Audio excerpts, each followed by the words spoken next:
दरम्यान मुख्यमंत्र्यांनी आज पत्रकार परिषद घेतली आणि मराठा आरक्षणासंदर्भात मुख्यमंत्र्यांनी काही महत्त्वाची विधानं केली। मराठा आरक्षण संदर्भात खरं तर आज हायकोर्टात सुनावणी सुद्धा होती। प्रतिज्ञापत्र मात्र हायकोर्टात दाखलच झालं नाही, त्यामुळे सरकार वेळकाढूपणा करत असल्याचा आरोप विरोधकांनी केलाय। आज न्यायमूर्ती अनुप मेहता आणि त्याचबरोबर गिरीश कुलकर्णी यांच्या खंडपीठासमोर सरकारनं प्रतिज्ञापत्र दाखल करणं अपेक्षित होतं, मात्र वस्तुस्थितीवर आधारित काही कागदपत्र आणि आकडेवारी गोळा करण्यासाठी राज्य सरकारचे वकील यांनी खंडपीठाकडे वेळ मागितला। यानंतर इतर याचिकाकर्त्यांनी सुद्धा आपल्याला नव्यानं प्रतिज्ञापत्र दाखल करायची असल्याचं सांगितलं।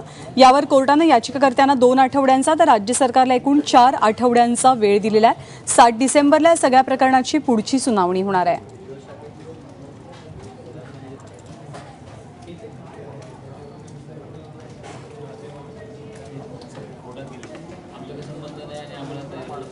आरक्षण आम्ही देणारच आहोत, पण जसं मी सांगितलं की आरक्षणाने सगळे प्रश्न याकरता सुटणार नाही। इंजिनिअरिंग कॉलेजमध्ये, सरकारच्या कॉलेजमध्ये एकूण जागा 6000, 15% आरक्षण मिळालं तर मराठा समाजाला 900 जागा मिळतील। उर्वरित मराठा समाजाच्या मुलांनी काय करायचं? कारण बाकीच्या सगळ्या जागा तर प्रायव्हेट कॉलेजेसमध्ये आहेत, तिथे फी भरावी लागते, तिथे त्यांना शिकता येईल का?